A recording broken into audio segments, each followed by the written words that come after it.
Welcome to Deep Transformation, Self-Society Spirit. I'm Roger Walsh, and our co-host is John Dupuy, the author of Integral Recovery. And our guest today is Dr. Mark Fischler.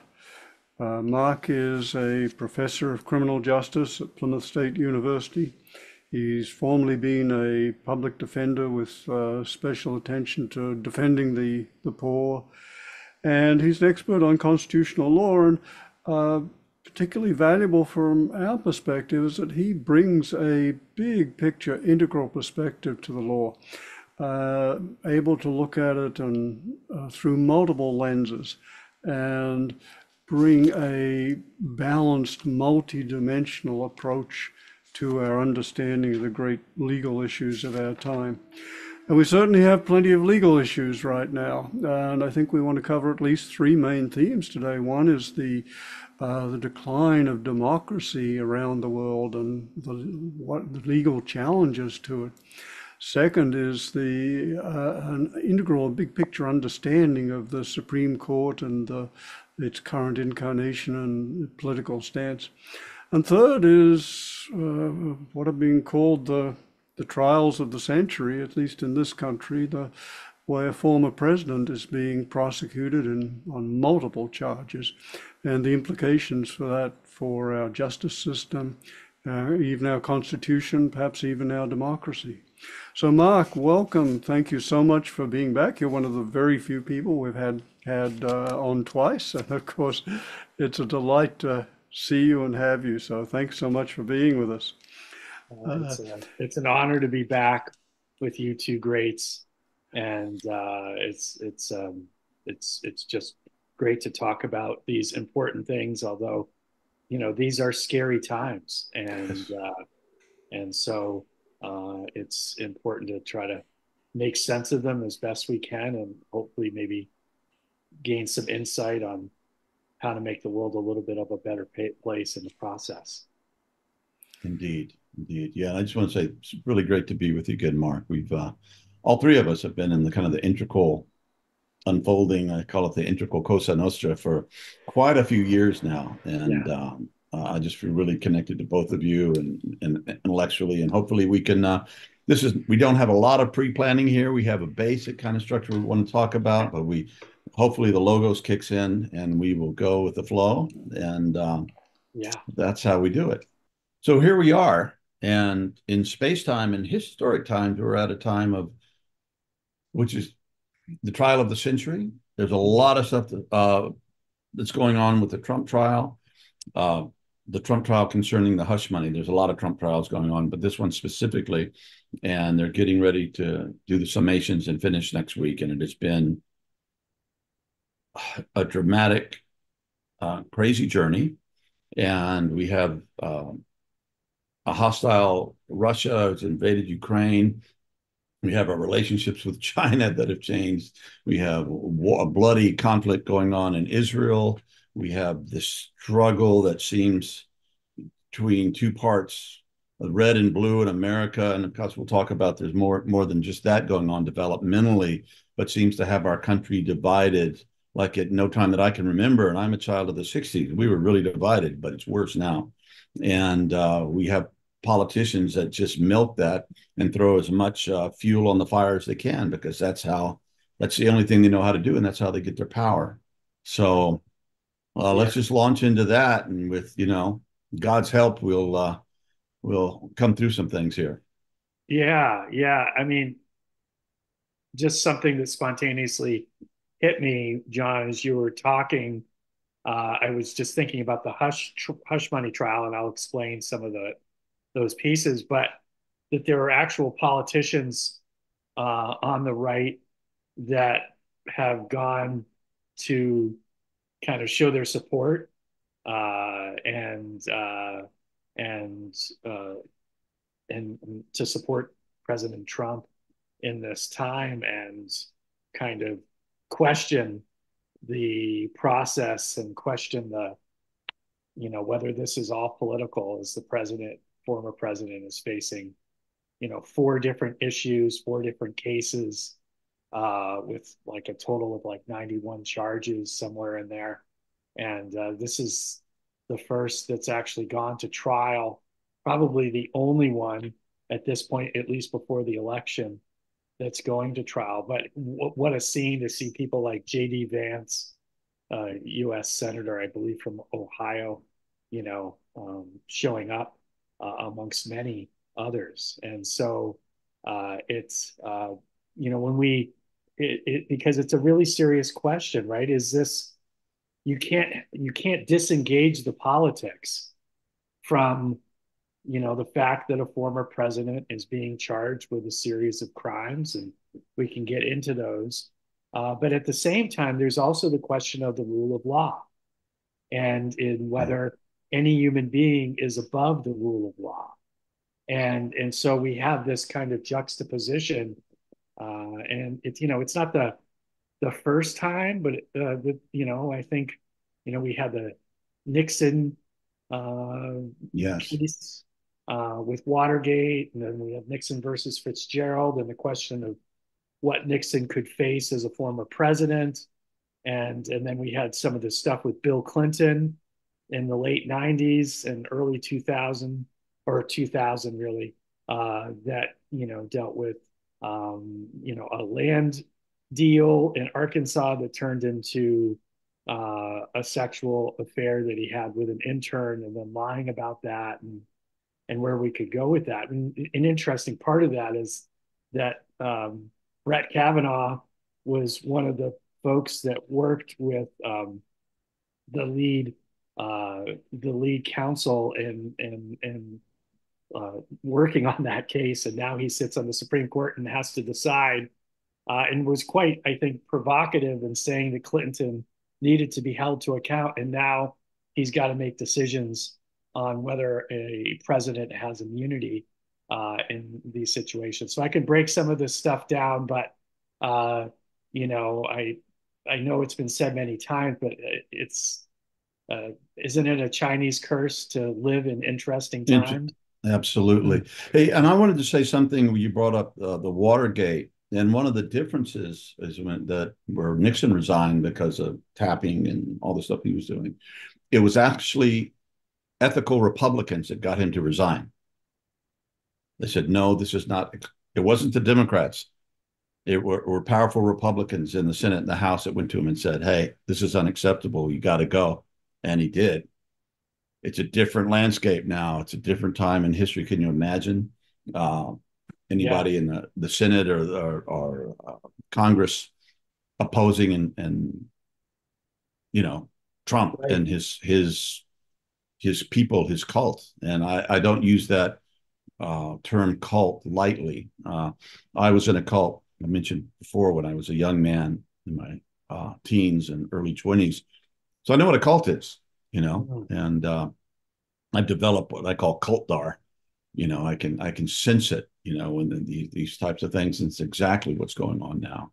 And I've seen how this is just, and it's not everybody's living in the ashram or the center and everything. This is spread out all over, and it's the control is exerted through the internet and through real fake news, and it is and that is part of the developmental struggle that we have. And as the three of us and many of the people that live into this listen to us, I believe are intricately informed. In other words, they know the work of Ken Wilber, and they've heard of, and they're familiar with spiral dynamics, and they know the different levels of evolutionary development that I've been studying for years.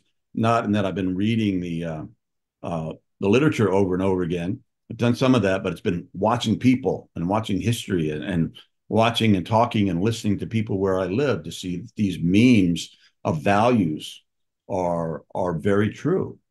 And I live in a very conservative area, and I've made good friends with a lot of people who are very pro-Trump. And when they're not into that, zone, they're good neighbors. They love their dogs, their kids, and I had a lot of love and concern for them. So it's a very, we can't just make people all evil or this or that and the other, but we have to look at it in its complexity and try to find ways to work our way through this and hopefully preserve our democracy. As messy as it is, I think it's essential for us who value spiritual and evolutionary and psychological health and growth to have a structure that allows people to be honest and free and make these decisions and talk about these things. So there we Yeah, are. it's, we're talking about, I mean, this is kind of a little side note, but related to this is, we've learned that Justice Alito's wife was,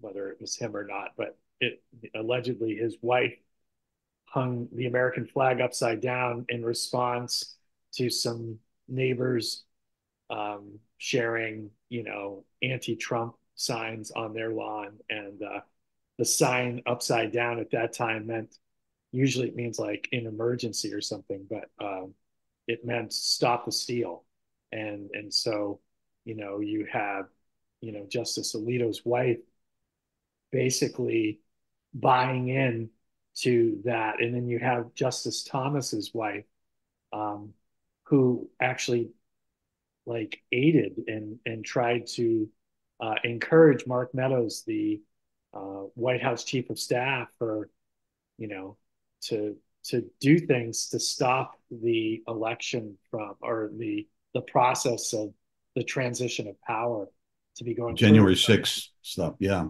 Yeah, so you literally had, and she participated on some level with that. So you literally have two justices on the Supreme Court who um, who in one way or another have like bought into the stop the steal idea, when there isn't one court in the nation when that has listened to the facts or evidence that have been brought by Trump's legal team, and arguing that the that the election was a fraud. They haven't been able to show any evidence of that, but yet you still have Supreme Court justices partners um, sharing that point of view, and so I only share that for the purpose of kind of accentuating your point, John, about the cult-like status and the questions of democracy, when things with the stakes this high, and the question of ethics and whether or not they should recuse themselves. Um, the canons are pretty clear about what a spouse chooses to do. You don't really have a lot of control over, and so there's good reason for that in terms of allowing people to live their lives and have their own viewpoints and do their own things.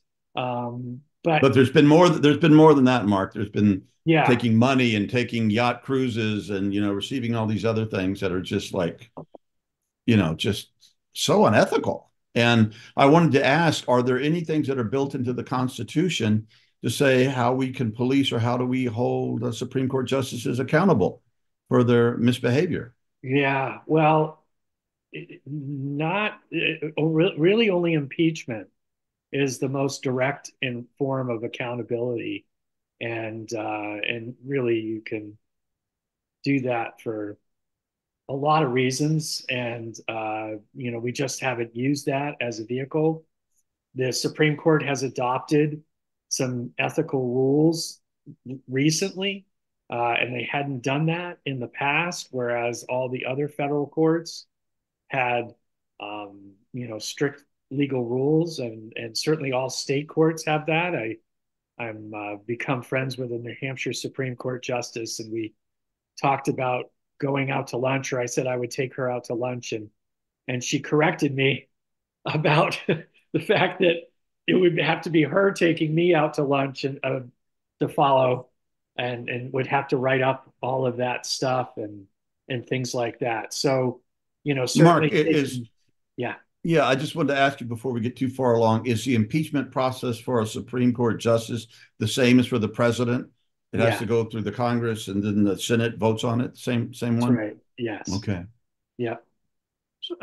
So, Mark, Yeah. since we're into the Supreme Court issue, this is really one of the one of the topics we wanted to cover. And perhaps you could help us from your big picture perspective understand the nature and leanings of the current court, because I think for many of us it's been a kind of a lesson that you know, of significant parts of the law reflect the personalities and values of those who those who are in the legal and political system, Yeah, and the nice ideal of the law being above above politics. Well, clearly isn't so.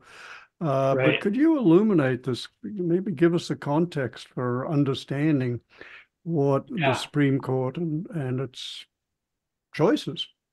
Yeah. Well, first of all, like the Constitution of itself um, says some specific things, but is really has a lot of abstract clauses. And so it's left for an incredible level of interpretation. And with that, to I think we've kind of led with this notion, Roger, that you eloquently said that the law is kind of separate from politics. But in reality, I was reading some folks who thought that the Republicans got it a lot clearer that they utilize the Constitution as a vehicle to make sense of the world from their worldview center of gravity, and whereas maybe some of the left have kind of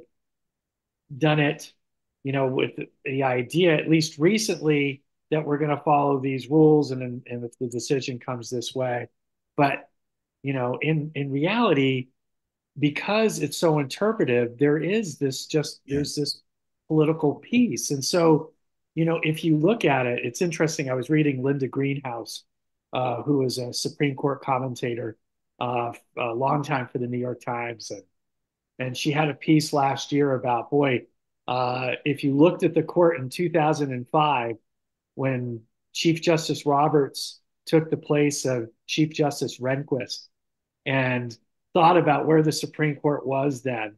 You had a right to an abortion, you had affirmative action that was supposed to be around for about 25 years.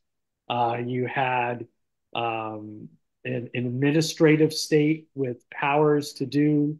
Um, you had unions had a little bit more rights then, and now you know, you've got situations where there's a strong accentuation towards religious freedom that that now um, you don't have a right to an abortion in our country, that you have the administrative state does not have power without direct Congress direction. Land use rights have grown, and so you're really seeing uh, what I would describe as a really different worldview on democracy and what democracy ought to be able to do, unleashing the power of corporations. In the last 2005 to 2024, we had the decision that basically corporations can speak, and it was the Citizens United case giving them more power, and so that's a different worldview than I think probably some of our listeners come from. Mark, And refresh us. What was the Citizens United thing about? that was a case where the Supreme Court ruled that corporations had a kind of freedom of speech right to share. Um, they this As if they were human beings. They had the same rights that Yeah, I mean, individuals there's a have. little Was that question kind of there. thing? My friend Nadine Strawson, who's a constitutional expert in free speech, would correct me. So it's not, I don't think she would say that it called them people per se, but it gave, it basically struck down the power of the, the federal government through laws to kind of control corporations who were making videos. This was a small business that were making anti-Hillary Clinton videos. Uh, they if there was like a rule that controlled when you could put those videos out, and they wanted to do it at a time when they wanted to do it, and the rule said you couldn't, and the Supreme Court said no, they have the power to do that. And so, in many ways, the way that this court kind of their worldview in terms of how they see, um, you know, democracy is different than, they see it. I wrote this. They see it as a bureaucratic state, right? And so instead of people trying to work together to govern ourselves, they see it as a fight between two actors where there's the lone plaintiff, the lone person who has claims pitted against the regulatory goals of government. And they consider the government hostile to the power of the corporation, the power of the individual. So, for example, in the Janus case, the Supreme Court said Which that is what? a Janus case was a Supreme Court case about unions and a person who didn't want to pay union dues because they differed with a point of view in terms of what they thought the union ought to be doing in their negotiations. And the Supreme Court said they have a freedom of speech right, and you don't have to force them to pay dues. And and so they don't have to give any money, even though they reap the benefit from the deal that's made by the union. But they have the power to kind of break that. And so, this court is more hostile to the union movement, and so they more hostile to what they consider the regulatory state. So land use, the Clean Water Act and the power of the federal government to kind of try to control and restrict, they see those behaviors as hostile to unleashing the power of the individual. And that really kind of fits the more, I think in our circles would call it more orange, more libertarian, power of the individual, and really kind of, as I described at the conference, Roger, you and I were at last week, that really kind of, I would say, an allergy to green pluralistic values. And so, they will seek and find situations where they feel that, traditional religion is under fire, and will, if a football coach wants to pray on the middle of the field after at a public school at a public game, that we need to give him the power to do that. And if we're giving money to small school districts, well, if a kid wants to go to a private religious school, that's their choice. Give them use that state money in that way. And so, it's a very different point of view than, I would say, kind of a green, more pluralistic point of view, or above, which kind of looks at democracy, as a vehicle, kind of a communitarian vehicle to help the poor, to kind of ensure that equality is there for all beings. So things like from this more green perspective, something like the Affordable Health Care Act, which was a 5-4 vote and still was gutted in some ways, as I understand it, that for a democracy to succeed from a more green pluralistic perspective, that the Affordable Health Act is a necessity under our Constitution, so that all people can get the health care they need, so that they can participate in society in ways that maybe they may not be able to, so that the disabled have a seat at the table. And so Yeah. so that And I just yeah wanted to say I know a lot of people who don't have that much money, low income people who have been tremendously helped by the Obamacare, as you Yeah. were saying. It's been such a boon. And a lot of times, we run around in circles where people come from, more privileged backgrounds and everything. It doesn't affect them. But for the people who really need it, it's been amazing, and a lot of them still want to pinch themselves. They can't believe they can get the medical care that they can now. So Yeah. it's had a tremendous effect, positive effect on people I know, real people. And we should say that this is the matter of whether such healthcare should be available, which is in debate in this country, is just a given in every other developed democracy that I'm aware of. So Right. we're an outlier in this case. And Mark, Right. I want to step back and say that just step back and I think the way I'll do it is by just saying that light bulbs went off for me at a certain point a few minutes ago when you talked about the way the Constitution was being interpreted, and it's an abstract instrument which leaves lots of room for interpretation.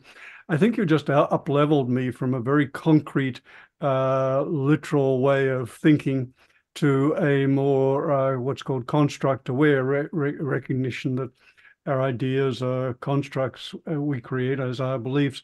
And now I'm seeing the Constitution as this Rorschach test into which different people project their values and beliefs, and in some cases use it as an instrument to fulfill those as best they can. Yes. So you've just reframed the whole Constitution for me. Well, well, I'm honored and to share that. And if we think about it, one of the brief things I mentioned at the last conference we were together at, Roger, was the theory of originalism as kind of a foundational piece that supports this more orange traditional viewpoint. And so this was, there's something called the Federalist Society that began in 1982 by law students and was, championed by some, celebratory legal scholars from Yale and other schools. I think Robert Bork, Judge Calabrese were some of the foundational folks. Scalia, Antonin Scalia, who's passed away, was on the court. But they had watched the Supreme Court of the Warren Court, which was kind of this anomaly in Supreme Court history where more of a progressive vision of reality started to be honored. So you had Brown versus Board of Education, which outlawed segregation. You had Griswold versus New York, which said that the state can invade the privacy of your bedroom of a married couple in terms of whether they want to have contraceptive use or not. You had Levering versus Virginia, which said that African Americans can marry whoever they want and that skin color can't be a factor under the Equal Protection Clause of the Constitution. And then, and you had this rights for the criminal defendant in terms of Miranda warnings. You can't find a Miranda warning in the Constitution, but it was interpreted that the meaning of the Constitution behind your Fifth Amendment rights required that the government, when they are put you in custody, that you are told your rights. And then it led to Roe, where we declared a woman's right to privacy up to the moment of viability. And so, if you look at it from their perspective, in terms of, the values that I put forth in terms of, seeing the state as this kind of regulatory body that is hostile to the individual, and to unleash the power of the corporation, the people to do, that they see democracy in that is the role of what the Constitution ought to be allowing us to do. And so all these other things that you're doing do not really fit that. And so those more traditional orange, amber to orange judges, or I would say attorneys, fought back and created this Federalist Society, and they came up with this theory called originalism, uh, and textualism as kind of their foundational approach. And Is basically, that means the original intent of the founding fathers when they wrote these yeah. I documents? mean, it's Okay. quite simply, what did the folks who wrote the Constitution mean when they said it, and also keeping it kind of based on the text. So you start with the text, Scalia would say. And if you've never had an opportunity to listen to Justice Scalia, who has since passed, but talk about originalism and textualism, it is Did. truly something to behold. I mentioned my friend Nadine Strawson. She used to debate him, and I've watched those, at least one of those debates, but I've watched him debate Stephen Breyer, who sat on the court. They were friends. But Scalia is just one of the most charismatic, entertaining, and powerful. You always leave there going, he said it in such a strong way, you kind of had to question your own beliefs as to whether you're right or not anymore. And so, he would say, look, you start with the text, and the text says some things and it doesn't say other things. And then if it's not clear what the text says, then you go to the original intent of what the founder said. Well, that's great, right? In terms of if you want to have a traditional society, because we're talking about 1791, and we're talking about, when the Bill of Rights was created, or we're talking about 1868 when the 14th Amendment was created. And so, that's a very different country and a very different world. Yeah, what was the power of corporations when they wrote writing the Constitution? Right, Maybe right. maybe the Indian Company, the Brits had something going on, but I don't think it was a big issue in the United States at all, if memory serves. No, we never really kind of declared corporate rights. I think there was a case in 1977 that's escaping my memory.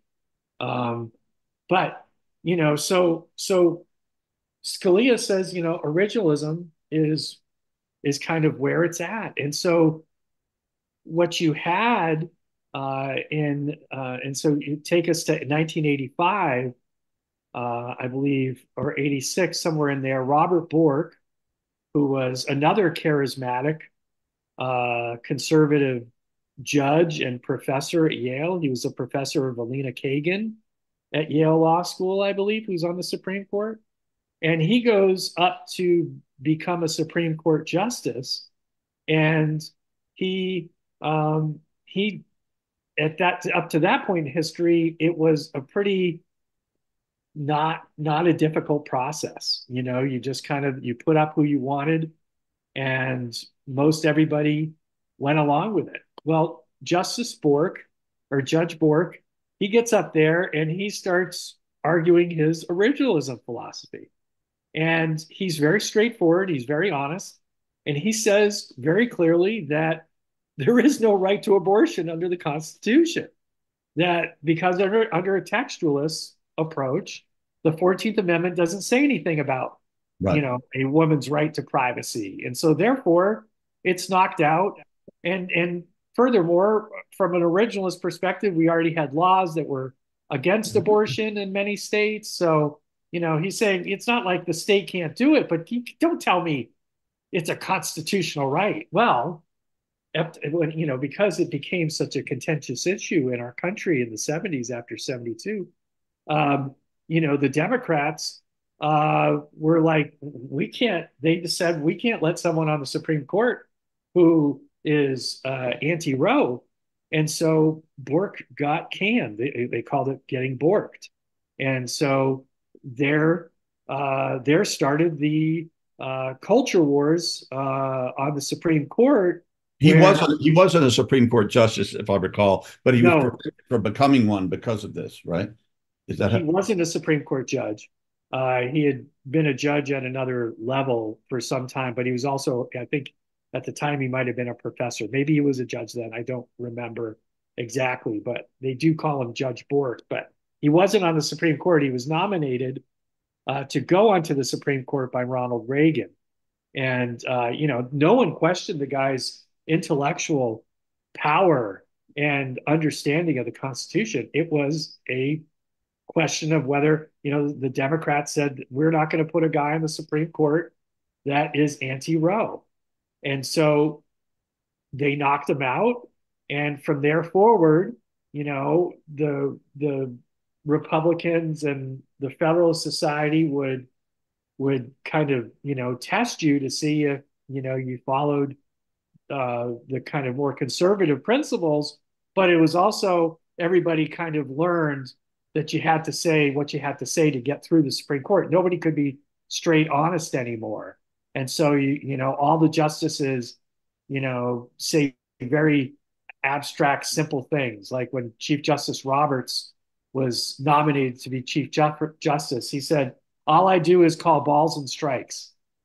And in reality, that's just about the last thing you do is you call balls and strikes. Yeah. And he's a brilliant man, but that's what he had to say to get to the Supreme Court and get accepted. And nobody will answer direct questions about what they would do. They say, right, yeah, hypothetical, because the politics has taught them that they can't, if they say it, they don't have a chance. So they just have to avoid all the questions. And you really, Amy Coney Barrett did it. Where are you going to stand on abortion? I mean, her classes. I mean, everybody kind of knew where she stood. Even based on her religious background and kind of Catholic, almost cultish part that she is with her husband, as I understand it. But her answer when they asked her about Roe was, well, there are cases that are coming up before the Supreme Court that are going to look at these issues, and it'd be inappropriate for me to talk about it. So I can't talk to you about my thoughts on those things because I could potentially be a justice, and we're going to have those cases. And that's true. I mean, we got Dobbs soon thereafter that went to the Supreme Court and overruled the right to abortion for females. And so, Mark, stepping back again, yeah, what I'm taking from you is first, again, the extent to which the Constitution and the legal system as a whole is a construct and a Rorschach test into which we project and our values and developmental stage and personality, etc.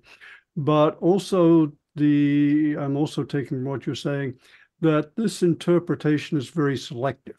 For example, you're saying that, yes, the dominant philosophies at the moment are textualism, go back to the text, originalism, what was the original intention, but that doesn't seem to be applied to the original intention of the right to bear arms would be, well, fine, everyone can carry a musket. I have no problem with everyone having a musket. I have a lot of trouble with people having AR-15s, AR, etc., semi-automatic weapons and so forth. So it seems, am I right in that, again, this is a Rorschach test in which is applied very selectively? Yeah, based on the values of the individuals, so, there was a long movement for a long time to have the Second Amendment be an important amendment. It wasn't until 2008 that we actually declared that you had an individual right to bear arms, because nobody really interpreted the Constitution for the previous hundreds and hundreds of years in a way that said that text really does say that, or that our original history said that. And so, in that Heller case out of DC, the originalists, I think, probably went to great lengths to pick historical expressions that supported their point of view, because the more progressive justices were picking their own history and showing how that wasn't the case, and I just want to say, just from it as an integralist perspective, that yes, originalism, has some partial truth that Yes.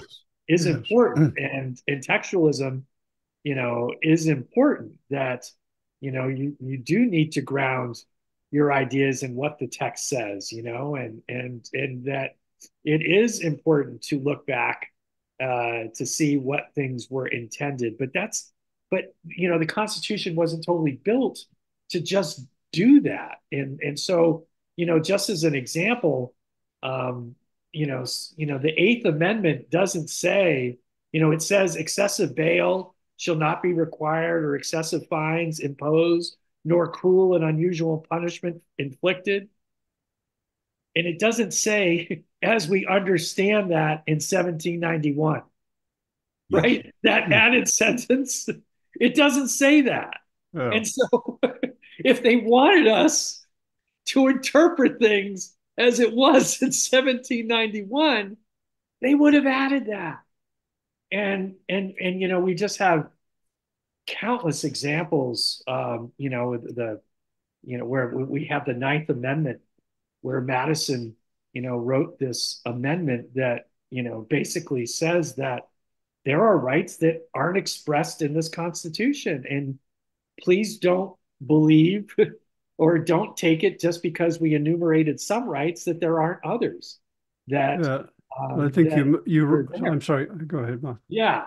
I mean, but I'm just trying to kind of contextualize this piece, that originalism has been used as a vehicle by those at the Amber Orange to kind of, it was adopted to support their point of view. Yeah. And because it was never a theory before that. Nobody called themselves that. Some people did, were strict textualists, like Hugo Black. I think he really did that. But you could go back to our greatest Chief Justice, Chief Justice Marshall, who served, I think, from 1801 to 1835. He never talked about originalism. He never talked about anything like that. I mean, he thought it was okay to create a national bank. And there is nothing in the Constitution about the power of the state to do that. In that case, I believe it was McCulloch versus Maryland. And so, this is, I believe it's been a vehicle to, support the the way that the Amber Orange democracy sees how democracy ought to be delivered and how it ought to work. And I think the better we can come to terms with that, and also at the same time how progressives see the Constitution and how it should work. I think we're on firmer footing and having a more honest conversation about the abstract clauses in the Constitution and the opportunities that may be provided depending on your point of view. I think, at least from the three of us and some of our values as human beings, that we certainly want to see more the honoring of sentient beings, certainly the protection of the earth, and seeing the relationship with Gaia, the oneness, the spiritual understanding that we all have in terms of our interconnection as beings. And so, is there opportunity to kind of unleash the Constitution in a way that honors, that greater sentience and that greater interconnectivity of all beings. Yeah, And beautiful. so, And you're and you've made several important points, Mark, but I want to emphasize the honor that, even though we would probably all agree there can be grave errors in originalism because it doesn't take historical context into time. At the same time, you're pointing to the importance of honoring that as one perspective that's valuable, but like all perspectives and approaches, partial, and the need for a bigger picture, which includes and integrates ideally multiple perspectives. And it feels like that's one of the real gifts you bring, is your capacity for holding multiple perspectives, for appreciating different developmental stages and different value systems, and seeing the appropriateness and potential value in them all in the appropriate context at the appropriate time. And it feels like that's what's missing in so much of the contemporary both political and legal discussions. And so I really appreciate you bringing those bigger pictures in. And I'm aware that we could go for a long time on this, and we have limited time. So maybe it would be appropriate to bring this discussion of the legal ethos, and particularly as instantiated by the Supreme Court, but not only the Supreme Court, bring our discussion of the legal ethos of our time to what is being called, as John said, the trial of the century, the fact that this country is now prosecuting a former president. And perhaps you could just speak to the larger legal and constitutional issues which are involved here, because it does feel like a major watershed. Yeah. So there's four different kind of trials or potential trials, and there's some Supreme Court questions. And so let me go through them with you, and then please interrupt me when you want to talk about one in more detail. But let's start with the one, at least right now as we are recording this, that the Manhattan hush money case is going to jury very soon. And so in that case, Trump is accused of unlawfully falsifying business records to cover up hush money payments to individuals who had negative stories to say about him.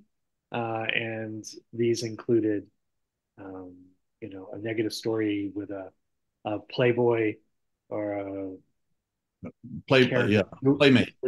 Playmate and Karen McDougal. And then probably the central character here is a woman who is in the pornography industry, Stormy Daniels, who claimed that she had sexual relations with Trump while he was married. And so these cases are generally misdemeanor cases. And so you might hear a lot of Trump's like, what's the big deal? Who doesn't want to let out that they had an extramarital affair? And so, there's some point of the law of validity to that, because they make it a misdemeanor as opposed to a felony. But it can be upgraded to a felony, which it was in this case, or at least that's what the prosecution is alleging, if the offense is committed with the intention to conceal another crime. And influence the election, I might add. So, well, that's the other crime. Yeah. That's the other crime, is that by doing this, they were unduly impacting the American public and their ability to make a decision on. And so because they were doing it for that nefarious purpose, that makes it a felony. And so, Trump has made it difficult, if I put my defense attorney hat on, for them, because he's denied that he had sex with Stormy Daniels. And so because he denied that, they couldn't really kind of put the defense of, well, yeah, he did this silly thing and he shouldn't have done it. And so it's a misdemeanor. And he didn't want to hurt his family. He didn't want to embarrass And he didn't want to hurt his family. So it's a misdemeanor, end of story. But by denying it altogether, she's had to testify.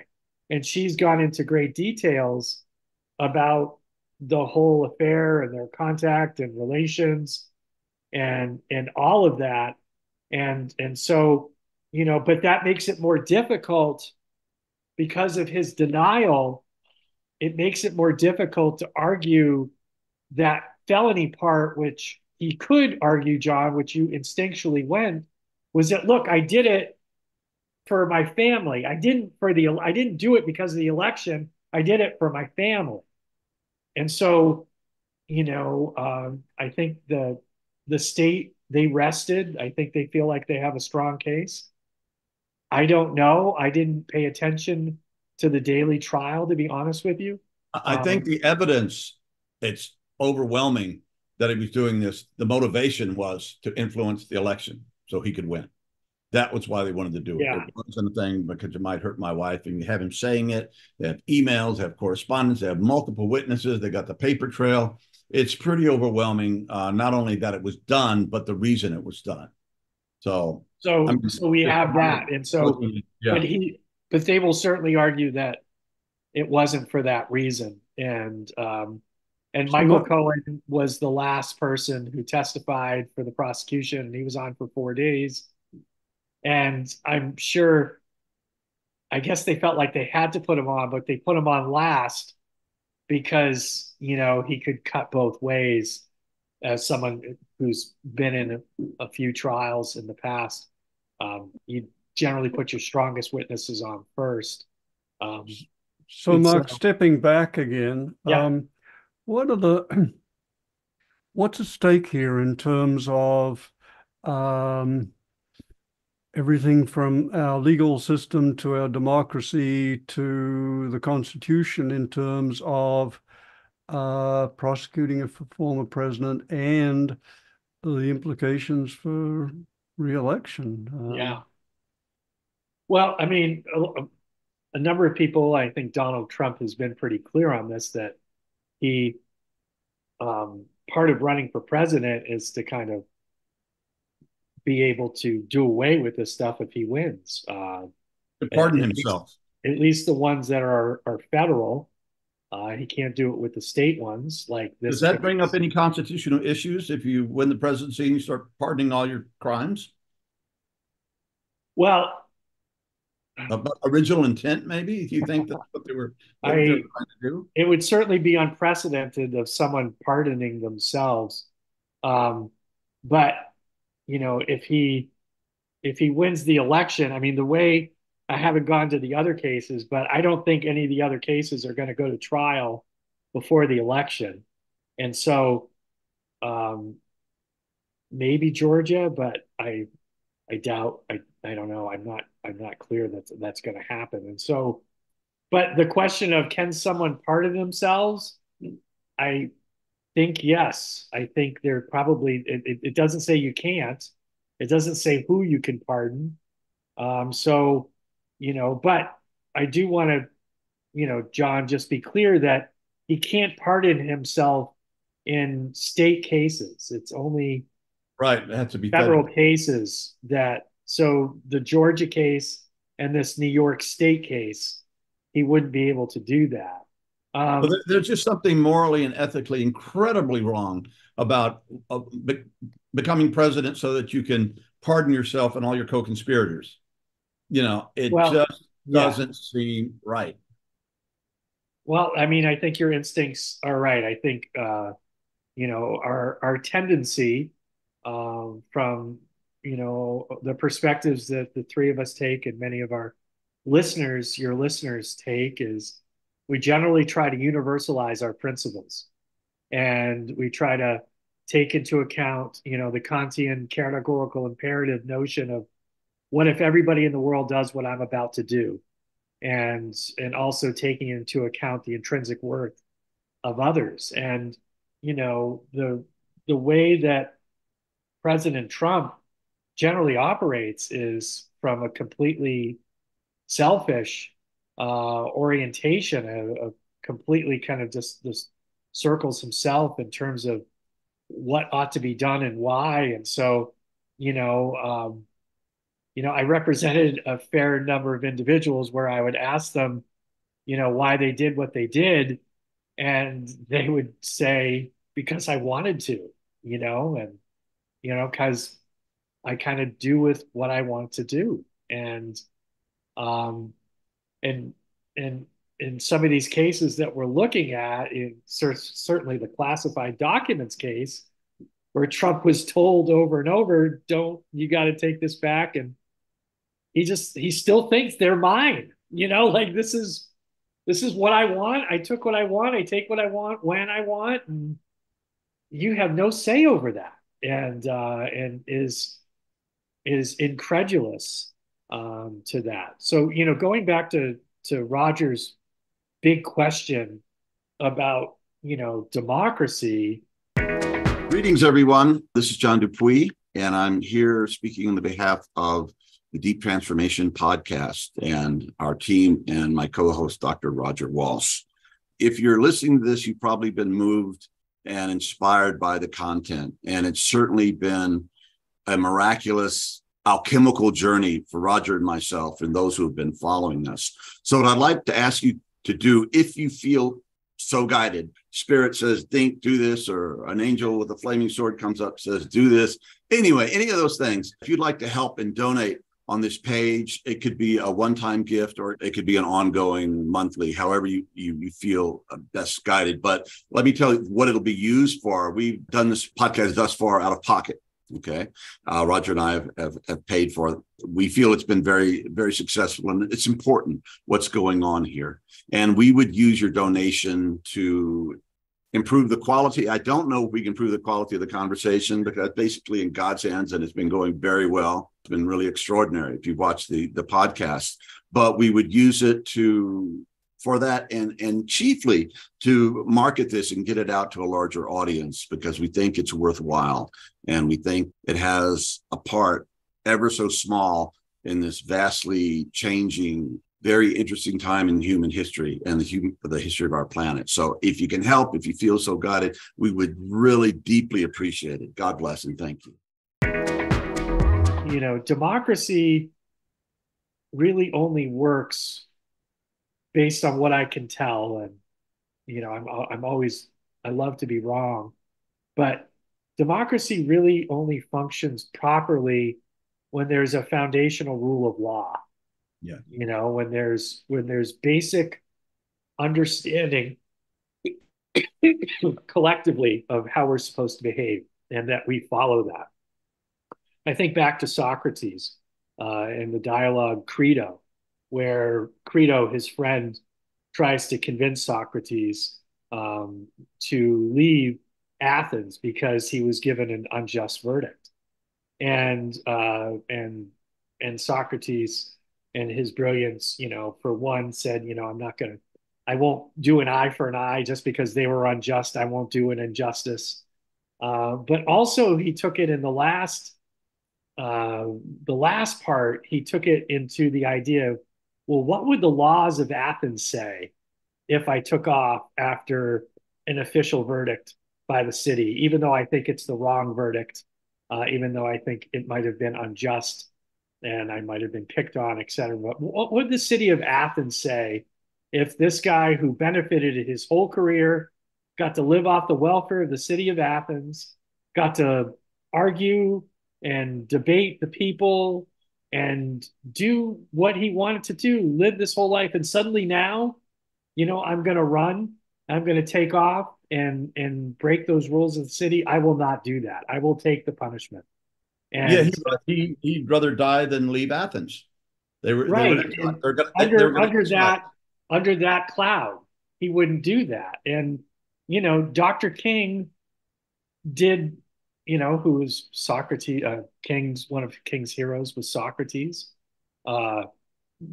He did the same thing. He thought they were unjust. He was unjustly jailed, but he always took the punishment openly, and because he understood the rule of law and why that, yeah, I'm willing to break unjust laws, but I do it openly, and I'm willing to pay the consequences for that. I will go to jail to show the wrongness of it all. And that's why you go to Athens and you find T-shirts to revere Socrates, and we read Plato to this day, and we read Dr. King and his moral integrity. So, there's a lot at stake, Roger. You're right. And and our democracy is certainly teetering as we kind of have these moments where, I mean, I no doubt, I appreciate the Trumpian notion from the people of, this is political.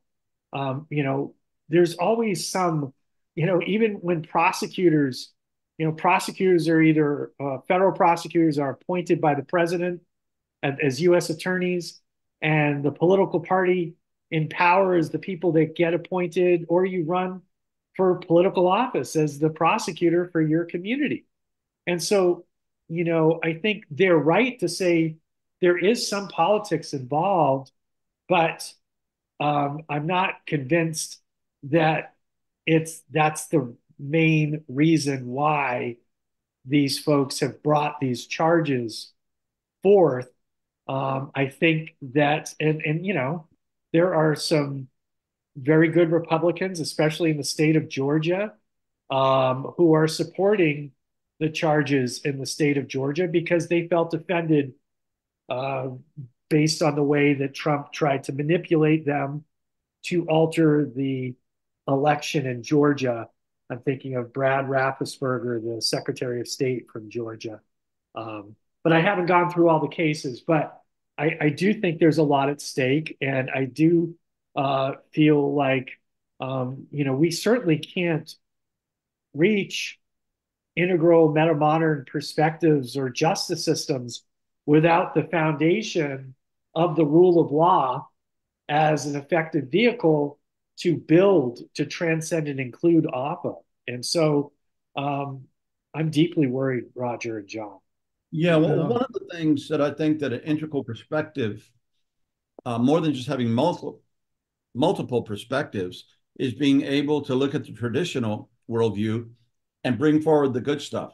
Look at the modern worldview, bring forth the good stuff. Look at the green or postmodern, and everybody has is right about something, and they're not wrong about everything. But if we could get back to to compromise and real debates that are just not mudslinging, and when have you seen a real debate in politics where people are considering each other's idea and saying, okay, well, maybe we can come to an agreement, just as they had a bipartisan immigration wall bill that was ready to go out, that was really a lot of ways putting some controls that have never been there on the border, and both parties had agreed to it, but Trump sent the word that it wouldn't help him get elected if they fixed it before he got there, so they just canceled it.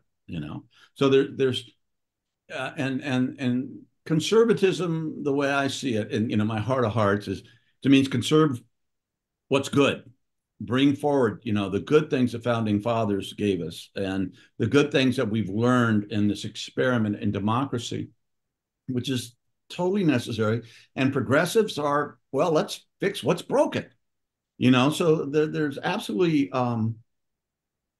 room for both of these perspectives, and they should go together. But we've reached a time where just Jesus said, "Blessed are the pure in heart," right? Well, these are all just political games. I mean, Trump didn't care about abortion. He was a Democrat until just a few months before he ran to be Republican. But they're doing that because it's a wedge they can put in people in order to get power. And I would say, I understand there's good people that support or are against abortion, devout Catholics and conservative people for the best reasons. They think life is sacred and you shouldn't do that. That's there's a argument to be made. But if the care for the child ends at the point of birth, and you're forcing these mothers that don't have the means to bring up a child, or don't want a child, or not ready for it, or it's not appropriate, whatever, or it was, they had sex with their father, it was forced upon them. You want to say you can't do that. So if it's just love for the developing child, the fetus, but that care doesn't pass over to the mothers and the children, then I just think it's political bullshit.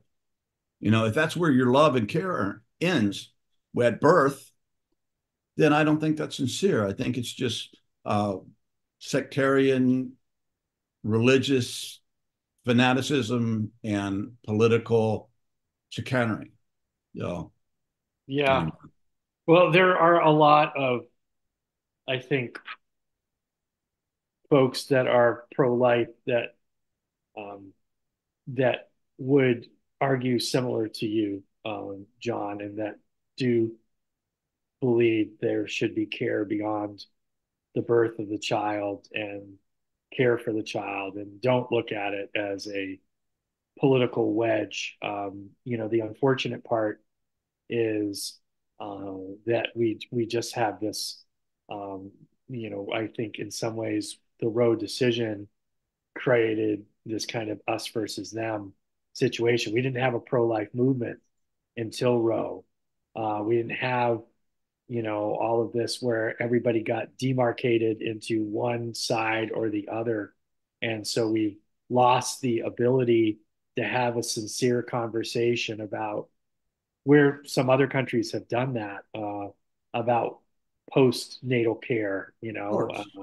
and how we treat the mother and the child and then the father and all of that. And so I think what you're speaking to is kind of our the absence of the recognition of the equal dignity of other perspectives, and that is kind of incumbent upon first tier expressions, and we're seeing it exacerbated, I think, because of things like the internet and the ability to live in echo chambers and not have to speak to your neighbors, etc. I think some of the older members of the House and Senate, remember what they would call the good old days, where you interacted with folks on the other side. You were able to make bills with folks on the other side that turned into laws.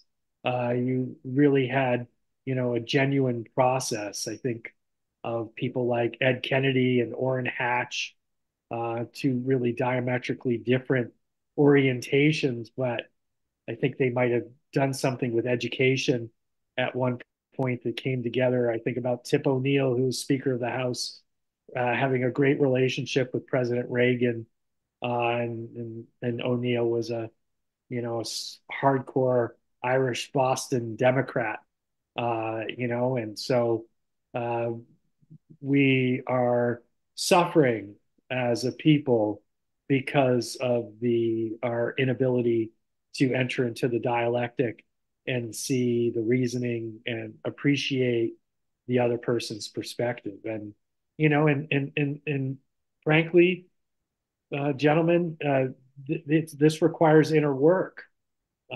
This requires the work to listen, the work to hear, the work to appreciate where someone else is coming from. Um, you know, uh, Requires us to sometimes put our ego down and open up to others, and to recognize that we don't know and we don't have all the answers, right? You think about Socrates, go back to Socrates and why he was declared the wisest in Athens. Well, it was because he knew he did not know. Yeah. And coming from that humble perspective of not knowing, hard to run a commercial in this day and age and share your lack of understanding, and actually having that seen as a strength as opposed to a weakness. Exactly. Yes. And you're talking again about certain kinds of more considered, humble approaches and attitudes, which have basically gone out with the polarizing effect of, as you point out, the internet, social media, and other cultural forces. And you're also pointing to something that's needed beyond the rule of law. And again, this goes back to Plato, as you've been citing, that Plato was clear that democracy required an educated Yeah. public. And I think he clearly meant more than just knowing a lot of facts and education. It was Yeah. a more mature public, a eudaimonic rather than just just filled with facts.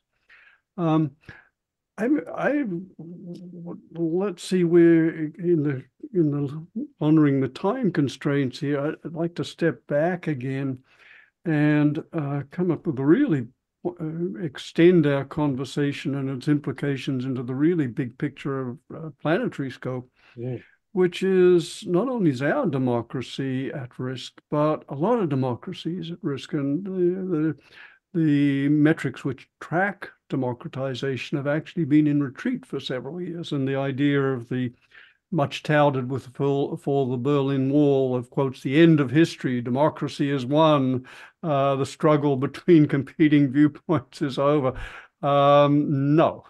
So instead we have a rise of popularism and authoritarianism and demagoguery. And I wonder if you would just help us understand this. Of course, it's more than political, it's cultural, it's many, many things. But perhaps you could help us understand this, particularly legally. Yeah, and I had one question Yeah. that I have to get in there that I think it absolutely goes to what you're saying, Roger. And that's the question is before the Supreme Court that the president should have absolute immunity from prosecution. And that seems to me like a huge step towards authoritarian dictatorship. If you're not held responsible, if you have a different standard put to you, then the rest of us, I'm sure Putin doesn't have, he has to worry about when he, kills people or, they jump out of the building with a little help, has to worry about going to court. So, and is there any constitutional precedent for this idea that the president should be immune from whatever he does while he's in office? Yeah. Well, it's a really good question, and um, the the Supreme Court um, was clear in the 70s, early 80s that a president can't be immune from criminal criminal acts. Absolutely, that that you can't say that. But the question of kind of civil acts, in meaning like after they were president, and or when I say after they were being president, if they did something criminal while president, they weren't that didn't necessarily make them immune from ever being tried and held accountable for that. But Did the Constitution say anything about that, Mark? About this idea um, of well, I immunity mean, you for the can be. executive branch? Um, I mean, the Constitution only speaks of like how you can remove people from office, but it doesn't have any specific things about like if you are a criminal, then you're removed. But it says like we can remove you from that office. But it Um, doesn't prohibit other things like being charged with crimes through. no, it doesn't. It doesn't prohibit that. It just the court has to decide when you kind of have to face those charges. So, you know, they said in this case, Nixon versus Fitzgerald, that the president was immune from civil lawsuits um, that kind of related to their outer official responsibility that you couldn't quite, you know, you couldn't sue the president, say, you know, you some people got sick from a nuclear power place that was the federal government created. You couldn't necessarily sue the president for civil damages, for some things that relate to their official act if they signed the bill.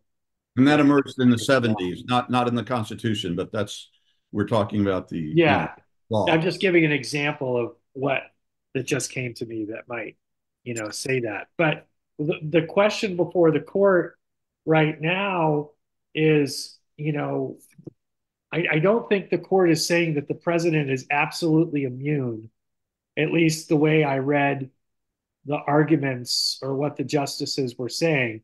But I do think they think there is some immunity, that a president, and so they're kind of looking at it rather abstractly, not necessarily Donald Trump. And so, you know, what acts did he do in regards to January 6th that were, you know, directly outside of his official responsibilities as president? And so they're trying to kind of weigh out what's his official responsibilities versus what could be considered criminal. If the president, questions like if the president shot somebody, you know, on the street, that probably wouldn't come under his official acts and responsibilities. And so more apt to be held responsible in that situation. But I think the Supreme Court is prone in this case to limit how much you could go after a president. And so the conservative justices seem to be more willing to have some level of protection for a president. But there was no discussion of absolute immunity, at least I think Trump's lawyer argued that, but the justices didn't seem to buy into absolute immunity. So I think there's going to be something. How far? I think weighing out how Trump acted on January 6th and leading up and then thereafter, what was official acts and what was just outright criminal, because to their point, John, that, what if, we decide that it's criminal to torture an enemy combatant and that it's a criminal act? Can you just go outright and arrest the president of the United States, for that? Or was that done as an official act and a part of their responsibility? So I guess I just throw that out there that, that the conservative justices, they generally don't bat out of left field. Like there's definitely points that we need to kind of tease out and work through as a society. I probably would prefer if they looked at this case a little bit more straight in the eye as opposed to a total 35,000 foot view. I think it's a both end that you've got to look at the case and also have a 30,000 foot point of view. But and shouldn't yeah. motivation and intent figure in? Like, to get murder one, there has to be intent. It can't be you just slipped on the wheel and you ran over somebody. That's not murder one. Murder one is you're doing it with criminal intention to murder somebody. It seems like that would be really important to build into this immunity thing. That the president, if he was having this prisoner tortured because a guy slept with his daughter and he really didn't like him, so, torture him. Right. Is that his official act? Well, yeah. Is that okay? Should he be immune? No. I don't think they would argue that was an official act, that if the guy slept with his daughter, that he, killed him. I think that would be like a personal issue. But I get your point, and I think that's teasing out. See, again, right? Like, this is what it comes back to, gentlemen, that, like, what is an official act? That requires interpretation. And I think the steadier ground for constitutional interpretation is when we have underlying principles that we espouse and we apply in terms of contextualizing the situation and applying, right action.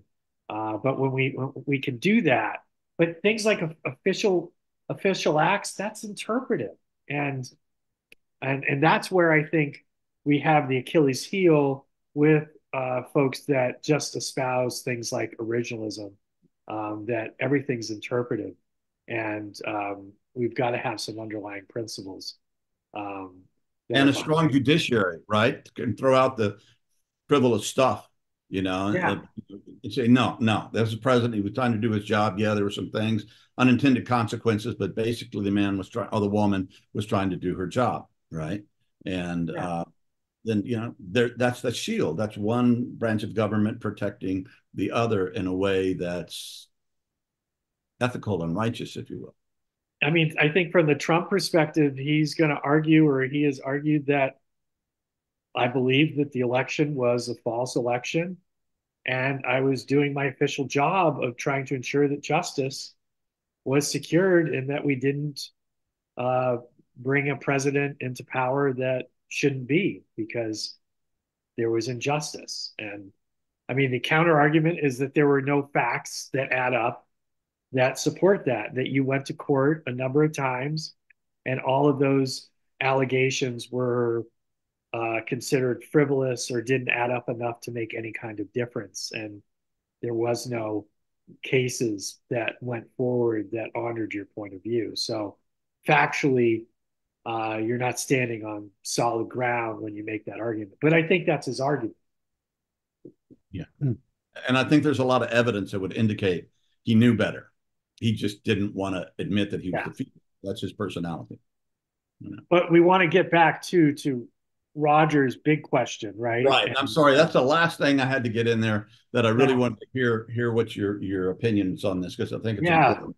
But Well, I let's appreciate that. 35,000, if not 50,000 foot viewpoint. No, thank you, John. I think that was important. We did need to talk about that. But to Roger's question about our world situation and our kind of, I guess, the excitement that people have for populism and dictatorship and are kind of not moving in the direction of democratic values.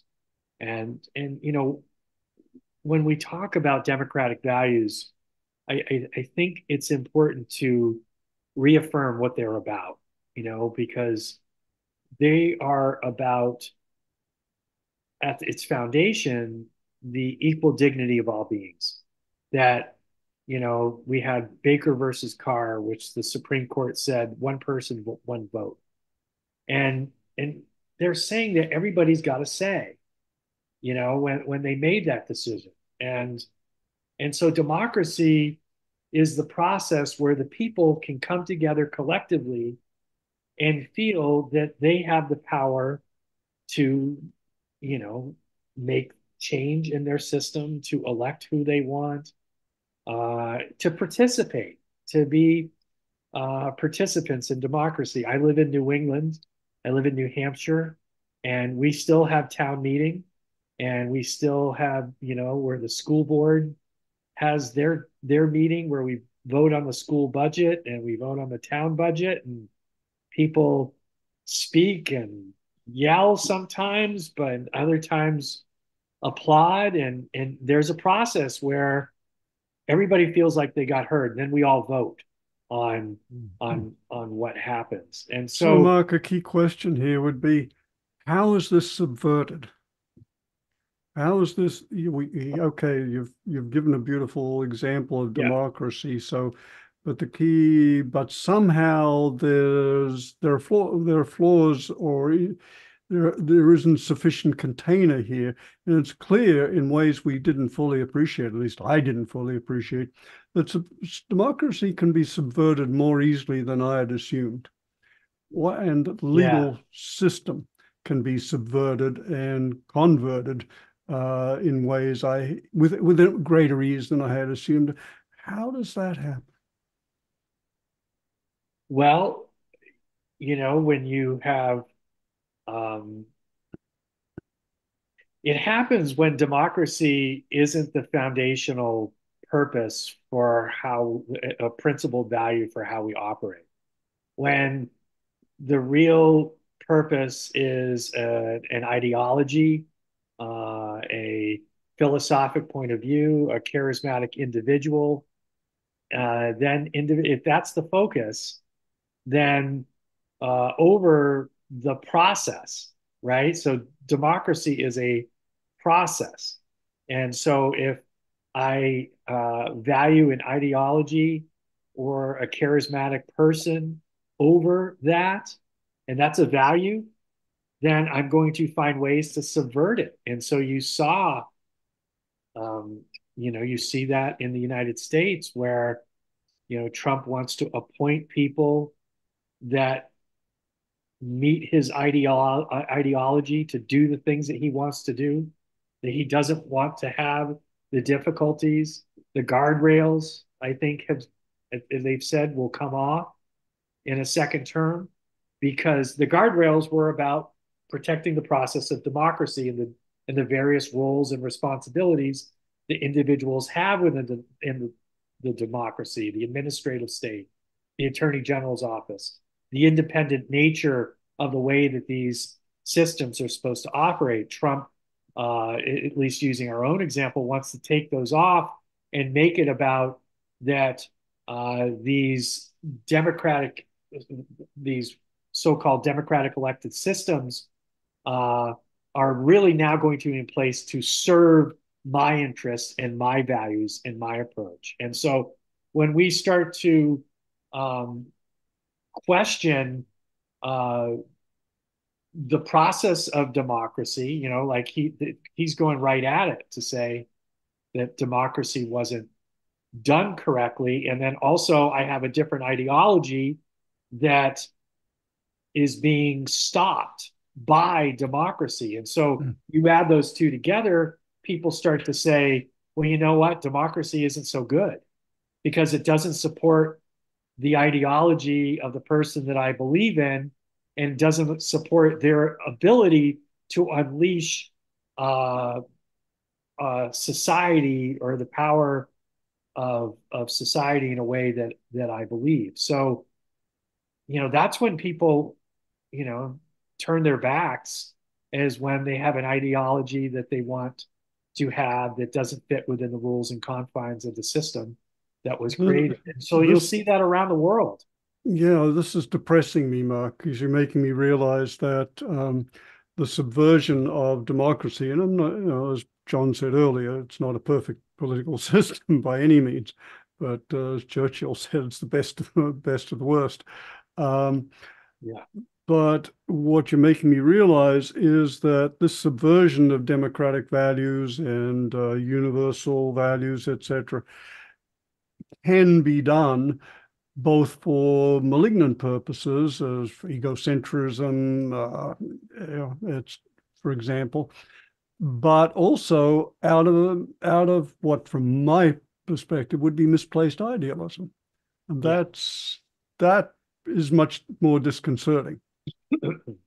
Yeah, I mean, you have people in the United States right now that say they value the rule of law, but won't say, I mean, this is just unprecedented.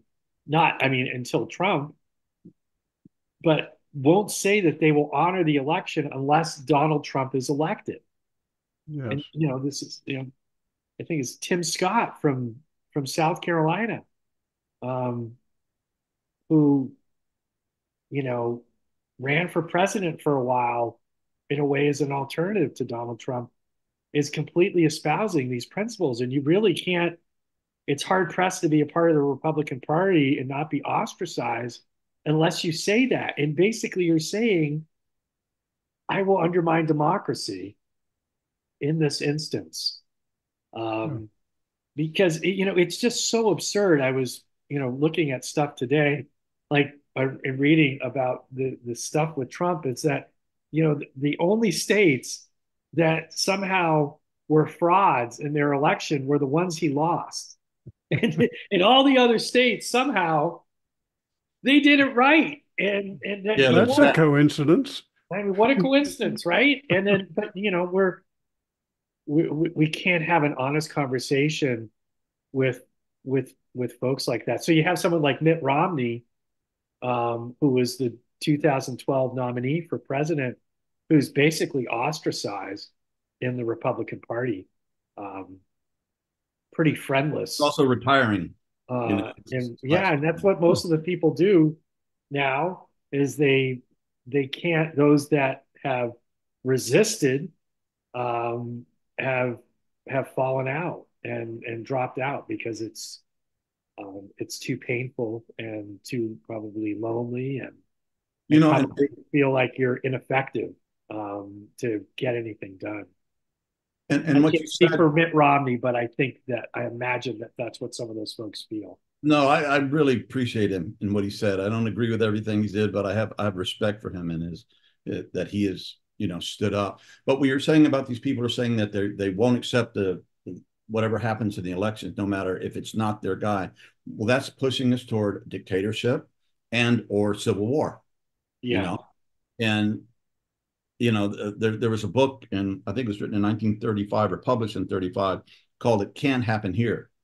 And it was a story of a populist uh, guy who won the election and turned America into a fascist state. And one point I want to make too about democracy is that it doesn't seem that it can be imposed on people who aren't ready for it. It's a developmental thing. In our misadventure in Afghanistan, we tried to impose our values of democracy and protecting women's rights and all of this stuff. We tried to impose it. And they were in this tribal culture. And they weren't ready for it. So when we left, the Taliban moved in, they took over with the speed of their pickup trucks. I mean, just nobody opposed them. And we spent $1 trillion or more trying to establish a democracy in Afghanistan that they weren't ready for. So it seems it has to come from the bottom up as well as from the top down. And they have to meet somewhere in the middle because it's a very sensitive, delicate, beautiful thing if you can do it. But when people aren't ready, you can't force them to. It just doesn't work. So what do you think about that, or what do we do with that? Well, I think that one of the if you go back to Jefferson, I went to a few years ago. We went to Jefferson's home at Monticello, and when you look down from Monticello, you can see the University of Virginia, and then Jefferson created that. He also created um, the the Army's college in New York, West um, Point. West Point, yeah, and and so his idea was it was kind of in a way to meet some of Plato's criticisms of democracy because Plato wasn't a big fan of democracy as democracy killed Socrates and etc.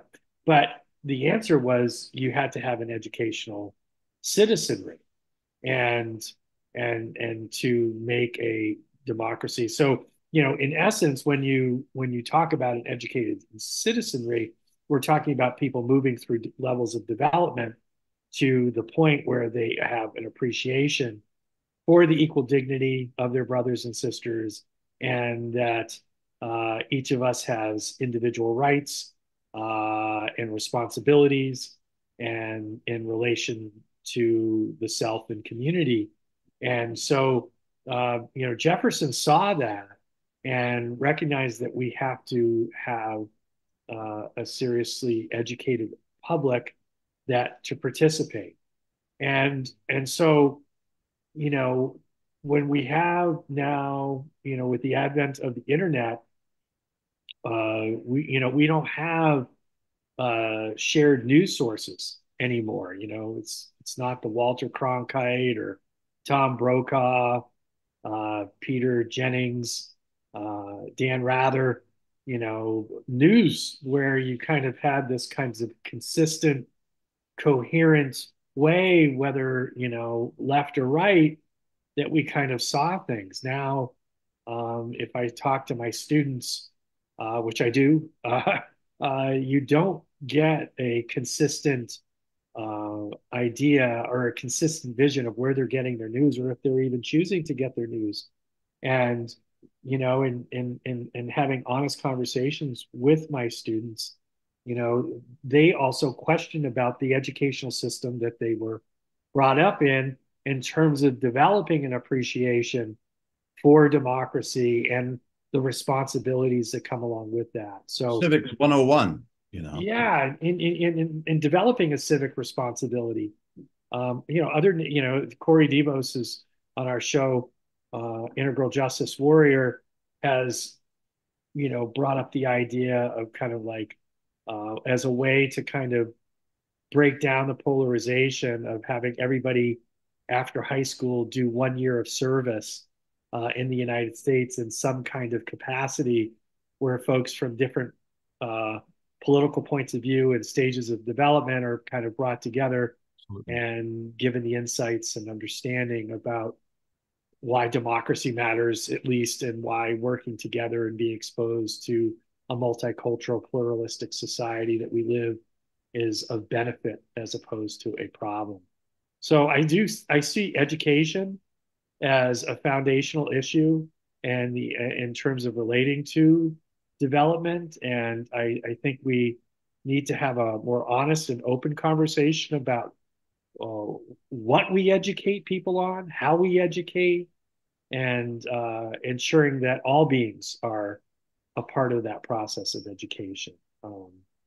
I think, And it seems in kind of a lower right quadrant that our political efforts should be towards having a viable, powerful middle class to which everyone has access. You know, if you choose to do, you choose to work hard and get educated and everything. And I think education should be free. If you're smart enough to go to Harvard and you can do the work, man, that's what better investment in the future to pay for bright young students to excel in their chosen fields. But we've got to build a middle class, and that is really deteriorated. And I think a lot of the Trump support, the MAGA support, is people that couldn't quite make that feel dispossessed and feel not cared about, and they feel angry and hurt, and they want somebody to stand up for them and voice their anger at a system that didn't work for them. I mean, I think, this is what my impression. So how do we do that? How do we build that? And I think it shouldn't be just a year of service. I said it should be 2 years, unless you want to finish your education first. Then you have 3 years. Yeah, you can get your degrees and all this, but then you have to serve a little longer. And I was in the military, and I'd been living outside of the United States for many years. And when I got into the Army, it was like in basic training and everything, all these people, black, white, gay, straight. Yeah, we had gay people, and we didn't care. They were our gays, they were part of our brotherhood. And I learned a lot about black people, and I learned a lot of people from different parts of the United States, and it was incredibly powerful. And I loved that experience. I felt like I was discovering my country all over again after I'd lived way more than half my life outside of the United States. And I came back and joined the Army and started as a private one, and worked my way up. And it was extremely beneficial and helpful. And the idea of service, that you're working for something that's bigger than yourself, which is something that kind of has to be built into democracy also, that it's not just about me and my interest. We have to be able to expand, our concern that we're doing this so that others might have freedom and might have life, and that our children's children, et cetera. So how do well, we? I think, John, in a way, I think that if we talk to the way that Trump is connected as a populist in terms of sending a message of hope to individuals that haven't been served by the system, I think that you know the democracy isn't kind of just under attack from kind of this ideological, charismatic side. It's also on the inside in terms of kind of corporations. People don't feel that they have an equal say in the process, and that we've unleashed, ways for certain businesses and corporations and people to have access power that is different than the common individual. And I think we have to own that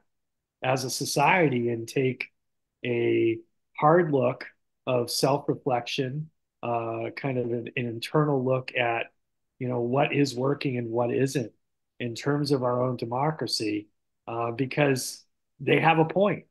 And it hasn't worked for everybody. And it's certainly worked for, me and my parents and certainly my wife and daughter at the moment, but that's not necessarily someone who lives about five houses down from me and their situation. And Yeah. so, I think that we've got to take kind of an internal look at our own system and see, not just say that, let's preserve democracy, but say, our democracy was decaying anyway, and we need to do better. And let's look at why. And then so that all beings feel honored in the process. And I think to go back to Roger's point, to take it around the world, that is what is necessary for those places that have tried democracy and were regressing to dictatorships and those kinds of expressions, uh, and really, and then for other places, that were like burgeoning or rising democracies like Ukraine, trying to support places where that where folks are trying to have equal dignity and express their uh, their values. I mean, we have to remember, with a democracy, which was the Platonic criticism, is that it doesn't mean the wisest people are going to get elected. And Yeah. this is a criticism that Ken Wilber has shared, that if a majority are at a certain developmental level and are at a voting stage, then you may elect ethnocentric uh, folks a point of view. And so we've got to be thoughtful about democracy in terms of where, John, your example of where it wasn't ready. I think we tried to do that in Iraq in certain ways too, and that was a disaster. And and then I think ISIS came about from the absence of at least in the absence of authoritarian rule in Iraq. You had a terrorist state basically created. So there's a lot of pieces to making a democracy work, um, and and and not even sure if that's the highest expression, right? Of a world federation, and what might that look like, and what Yeah. does it mean to be a cosmopolitan citizen who is a world citizen as opposed to just a citizen of the respective country and state for which you live? These are That's a pretty great lofty questions. level Yeah. to that point. I'm Yeah. sorry, go ahead. No, I agree with you, John, and I just am very grateful you brought these issues up, Mark, because as we come to a close, it's clear that although much of our conversation has been about the importance of preserving democracy, we also need to acknowledge, as has been pointed out, but you emphasized that democracy is an imperfect process, and our own democracy has had many failings, and particularly inequality and populism, which is essentially a perspective that divides the world into us and an elite, often an imagined elite, but still an elite, not entirely imagined elite by any means. That inequality is the breeding ground for populism. And you've also, I just want to summarize some of the things you brought up, Mark. One, you emphasized the importance of equality, that, it's not just a matter of legal constraints on demagoguery and populism. It's also the need for providing a society and culture which work for people. And of course, people will react if it doesn't work for them. You also emphasized the importance of education, and not just a particular kind of education, helping people mature and grow into the fullness, or at least towards their own potentials and towards values which are more egalitarian and universal, and as perhaps culminating, as you and John were pointing to, in a universal, a world federation of some kind. You also emphasized the incredible dangers we're facing through social media and the riotous disinformation and misinformation that's fire hosed to us through social media and the internet.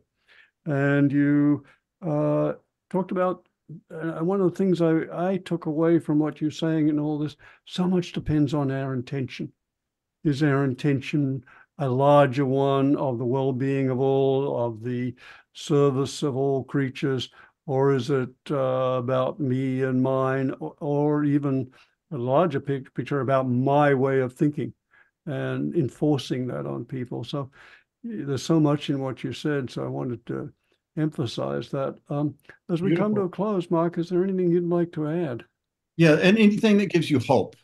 If we could, end on a more positive note. Good point, John. Yeah, I teach at a public university, and it's a state school with 40% of our students are first generation students, and um, the way that they choose to engage and their openness to a deeper ethical understanding and their responsibility of citizen engagement, um, when presented with that, gives me hope that um, if we can provide the right vehicles, that the basis of humanity is there to engage in a way that will make a difference. And so, I mean, it's twofold. I think that it's also that it's incumbent on us to get out there. So, I mean, to what I want to say to your beautiful listeners out there, and the great work that you two are doing, is that it's time for us to take absolute responsibility for our democracy around the world, where you're listening in a different part of the world, uh, and you do have a democracy.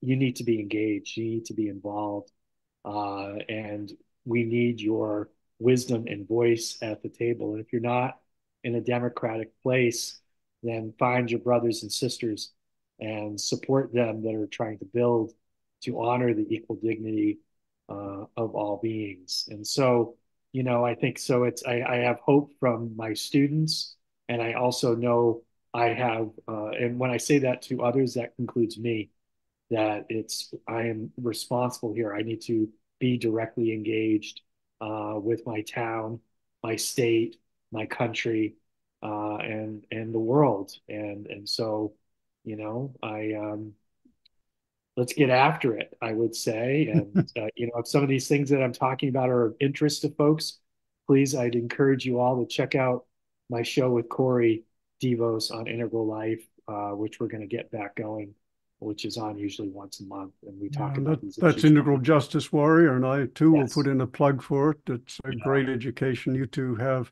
discussions of real depth and breadth, and about some of the great social injustice issues of our time. And Mark, it gives me hope to think that you're teaching the next generation of lawyers. This gives me some hope too, and I know police officers. And police officers. Wonderful. Yeah. Well, that's a great combination. So Yeah. thank you very much for your work. Thank you for being with us. Thank you for such an informative discussion, and for the bigger perspective you bring to the issues of our time and the challenges that our legal system faces at this time. Big thank you. Yeah. I thank you both. I love you both, and you two, please keep doing stay well and healthy, and continue the dialectic that you're having with some incredibly wise people outside myself, that you are engaging, and it's really making a difference. It's made a difference in my life, and I know many others who tune in religiously because they know they're going to be taken to a better place. So thank you both for your good work, and many blessings to you both and your families and all of your loved ones. Thank you, Yeah. Mark. Mark, I want to thank you. And I'm just going to, you really hit me hard when you said take absolute responsibility for our democracy. That is a takeaway that just deeply moved me. And I so appreciate you. And it's a great joy to have you back with us again. So God bless you, brother. Yeah, thank you.